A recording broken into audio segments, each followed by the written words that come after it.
আসসালামু আলাইকুম। আজকে দেখাচ্ছি সবার প্রিয় এবং পছন্দের কেক বানানো।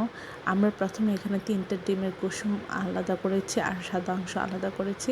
আমরা সাদা অংশের মধ্যে আ আধা চামচের থেকে কম নিয়েছি বেকিং পাউডার দিয়ে আমরা ১ চিমটি লবণ দিতে পারেন, নাও দিতে পারেন। এভাবে হ্যান্ড বিটার দিয়ে অনেকক্ষণ বিট করলেও এটা ফোমি হয়ে যায়, বা ইলেকট্রিক বিটার থাকলে আপনারা সেটা দিয়ে ফোম করে নিতে পারবেন। যখন ফোম হয়ে যাবে তখন ডিমের কুসুমটা এর মধ্যে অ্যাড করে দিবেন। তারপরে দিয়ে দিতে হবে পৌনে ১ কাপ চিনি। তারপরে এর মধ্যে ১ কাপের মতো আটা একটু চেলে নিচ্ছি, তাহলে এর মধ্যে কোনো দানাদার ভাবটা থাকবে না। আস্তে আস্তে একটু নরমালভাবে বিট করে মিশিয়ে নিতে হবে। আর এখানে আধা কাপের মতো আমি দিয়ে দিচ্ছি রান্নার রেগুলার তেল। আর আমরা দেওয়ার পরে আলতোভাবে এটা মিশিয়ে নিব, বিট করে নিব। তারপর আমরা যে পাত্রে দিব সেখানে আমরা তেল ব্রাশ করে ঢেলে নিচ্ছি। ঢেলে দিয়ে আমরা এই কেকটা চুলায় এভাবে তাওয়ার উপরে দিয়ে একটু চেপে দিয়ে লো হিটে আধা ঘন্টার মতো এটা বেক করে নিব, তাহলে সুন্দর কেক তৈরি হয়ে যাবে। এটা খুবই মজার হয়েছিল, নরম তুলতুলে স্পঞ্জি কেক। সবাই আমার চ্যানেলটি লাইক করুন, শেয়ার দেবেন, সাবস্ক্রাইব করবেন এবং প্রিয়জনকে বেশি বেশি করে শেয়ার দেবেন। আমার চ্যানেলে সব রকম রান্নার রেসিপি রয়েছে, আশা করি দেখবেন। আর এই অসাধারণ কেকটি একবার হলো আপনারা বানাবেন। আজকে দেখাচ্ছি চমৎকার একটি কেকের রেসিপি, অসম্ভব মজার। আমরা এখানে 3টে ডিম ভেঙে নিয়েছি, এর মধ্যে আধা চামচ আমরা বেকিং পাউডার দিয়েছি, দিয়ে আমরা এটা বিট করে ফোমি করে নিয়েছি। আপনারা এর মধ্যে 1 চিমটি লবণ দিতে পারেন স্বাদের ব্যালেন্সের জন্য। তারপরে ফোম করার পর আমরা এর মধ্যে দিয়ে দিচ্ছি ডিমের কুসুম 3টি, তারপরে দিয়ে দিচ্ছি 1 কাপ চিনি দিয়ে আলতোভাবে এটা আমরা বিট করে নেব। বিট করার পরে আপনারা হ্যান্ড বিটার দিয়েও করতে পারেন, সমস্যা নেই।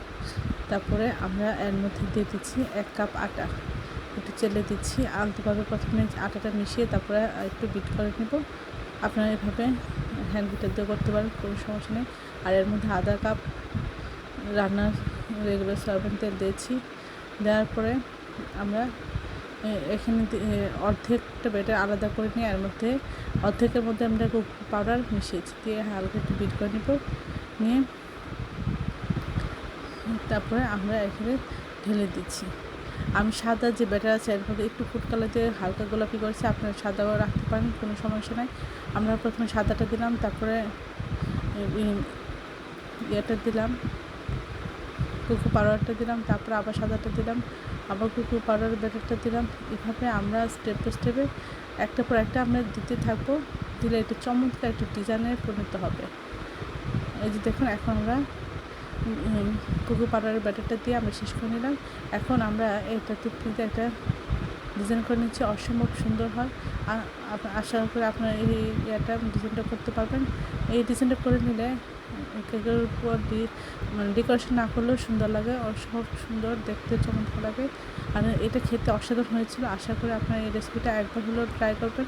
এভাবে এত সুন্দর করে কেক তৈরি করতে পারলেন আর বাজার থেকে কিনে খাওয়ার কোনো প্রয়োজন নেই, বাচ্চারা স্বাস্থ্যসম্মতভাবে আপনার হাতের এই কেক খেতে পারবে। অসম্ভব মজা হচ্ছিল। সব আমার চ্যানেলটি লাইক করুন, শেয়ার দেবেন, সাবস্ক্রাইব করবেন এবং প্রিয়জনকে বেশি বেশি করে শেয়ার দেবেন। আমার চ্যানেলে সব রকমের রান্নার রেসিপি রয়েছে, আশা করে দেখবেন। আর অন্য অন্য কেকের রেসিপি রয়েছে, আপনার চাইলে এগুলি দেখতে পারেন। সব আমার চ্যানেলটি সাবস্ক্রাইব করুন।